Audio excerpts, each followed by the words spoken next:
Wittenberg Project. How y'all doing today? So like, John Piper came out with this crazy quote. I think it was from a while ago, where he's trying to define what saving faith is, and he goes on this listen, a whole bunch of adjectives. To define saving faith, apart from feelings / emotions / affections of glad dependence, thankful trust, fervent admiration, pleased submission, contented resting, thrilled treasuring, eager reverence, heartfelt adoration is futile. You cannot strip those adjectives away. Glad, thankful, fervent, pleased, contented, thrilled, eager, heartfelt. You cannot strip them away from the nouns. Trust, admiration, submission, resting, treasuring, reverence, adoration. You can't strip those affectional adjectives away from the nouns which we try to make faith and have anything left except what the devil can do. Basically, he's trying to say, you saving faith, you can't define it separate from the feels, the feel goods. How jolly are you? How much are you rejoicing in your salvation and things of that nature? I'm surprised Piper didn't start talking about burning in your bosom. You know what I'm saying? Just, lean towards the Mormon route. Do you feel a burning in your bosom? That's how you know it's true. That's how you know it's real. You're saving faith. Nah, bro, that's trash, bro. Like, it's really people out here hurting. It's people who suffer from depression. People out here who've been through real life tragedies and things of that nature. It's some people who honestly might be angry at God. I know that sounds crazy. That sounds blasphemous. But it's literally people out here who are angry at things that happen to them or situations that they're in or someone they know is in, but still are banking their faith and trust and hope for tomorrow in Jesus Christ. They're still banking on the forgiveness of sins and things of that nature. And they're not jolly enough. Like, how jolly do you have to be, bro? Like, you know what I'm saying? Can I give you one of them half smiles? Like, hey. Or do I have to show you my whole grill? Show you the back teeth and everything when I smile? One of them, hey, you know what I'm saying? Like, it's just trash, bro. Like, any definition that does not define saving faith as trusting in the completed works of Jesus Christ. Stop. Pause. That's it. It's trash. It's trash. Like, we're banking our faith in Jesus, not how jolly we feel today. We're basing it on the fact that Jesus came down here, died, rose, buried, rose for us, for our justification. And that's been applied to us. Like, facts don't care about your feelings, B.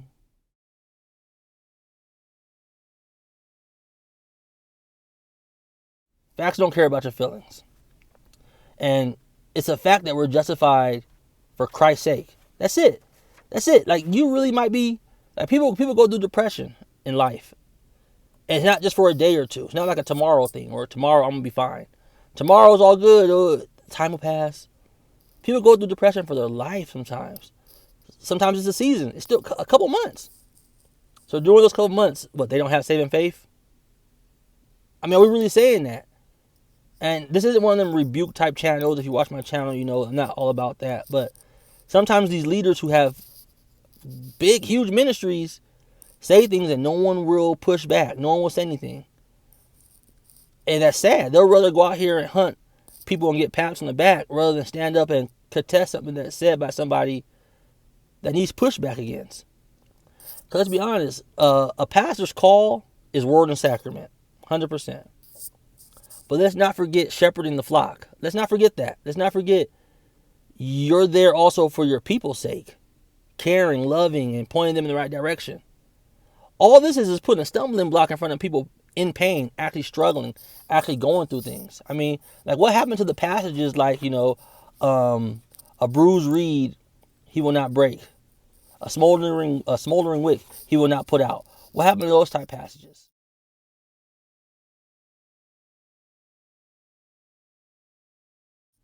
Do we just put those aside? I mean, there's people who suffer from things like diseases and have had real tragedies happen in their life. Like real tragedies like rape or deaths, tragic deaths and things of that nature. that are actually going through things and might be angry at God. Straight up. Sounds crazy, I know. But some people are actually angry at God, angry at their life circumstance, things of that nature, but still have hope and trust in Jesus, saving faith. They're not all jolly. They're not doing backflips, you know. But are we to cause them to doubt their faith? I mean, and how, like I said, how jolly do you have to be? How, I just don't get it. Like, literally, we're creating stumbling blocks. Like, what happened to a mustard seed faith? What happened to those type of things? You know, like, if you have to define saving faith, it has to be based on the hope in Jesus Christ. Not none of these other attributes, you know, that he's listing off and things of that nature. Those things are just, they're great. They're great. But not everybody goes through it. There's people out here who suffer from same-sex attraction. I call them gay Christians. But people hate that definition and by just not their identity. Okay, well, we'll play that game. Okay? They're supposed to be thankful that they might realize that I might end up in this world alone. Like, I might get shunned by a church. I'm not going to have kids. They might regret that station of life they've been placed in, but still have faith and trust in Jesus Christ. Jonah, an example from the Bible. He wasn't ecstatic. He wasn't rejoicing in God's obedience and the laws and things of that nature when he got called to go share God's message. He actually ran. He actually despised it. He left. He tried to get away from it. Like, I'm not doing that. I want them to die and experience God's wrath. Like, yo, what? Did he not have saving faith? Did God give up on him? No. Jonah's in heaven, bro, and it's because he had saving faith. He trusted in God. He trusted in God. So we have to look at these things in a broad... To define saving faith apart from spiritual affections is biblically futile. To define saving faith apart from feelings, that's a positive word. I'm using it synonymously with affections or emotions. It's just sad that knowing how people are hurting in the world, that this is the teaching that celebrity pastors, people with broad influence, are actually pumping into the spectrum, putting it out there on people's plate as if it's true, you know? I just don't get it, man. I just don't get it. Like, on a personal note, I've experienced things in life, you know, and been mad, you know? When my brother was killed, when my grandpa had the plug pulled on him in the hospital.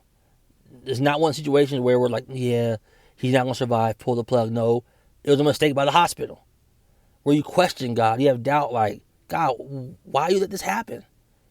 Why? And it takes a while to get over those type of things. Am I supposed to also doubt that I have saving faith right now because I'm actually angry at the station or the current situation in my life? No, we all go through things. And God's with you. God's with you through those hard times. And through the good times too. You know? Some people don't even know how thankful they are.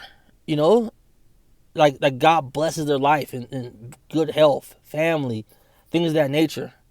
And they take it for granted.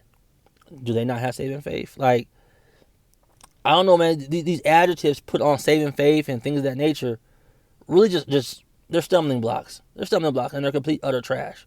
And they're hurting the people. And I hope some of these discernment ministries push back on it hard. You know what I'm saying? I saw one pushback. It was kind of a timid one. You know, it wasn't a solid pushback, but it was a pushback. You know, but most won't, because Piper has such a big influence. People aren't going to say anything.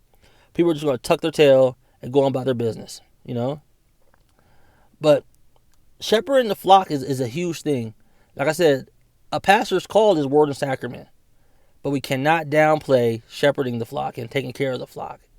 We can't downplay that, because it's people literally on their deathbed in hospitals going through something, constant pain, this and that.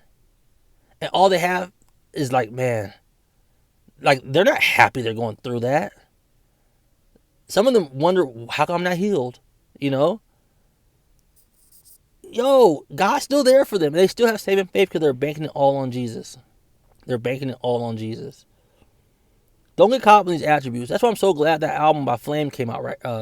Extranos, meaning outside of you. We look outside of us for that assurance, for that comfort. So if you're sad, mad, glad, or whatever, you're still looking to the same place, Golgotha. You're still looking to the foot of the cross for the mercies of Jesus Christ. One part of this rant, I call it a rant, not really a sermon John Piper did.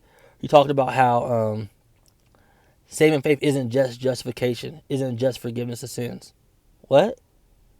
Like, that's not like a side dish. That's not like something you walk by in the buffet and you decide if you want or not. Like, that's the meat and potatoes. Like, that's big deal type stuff. We can't downplay it, yo. Like, we can't downplay that.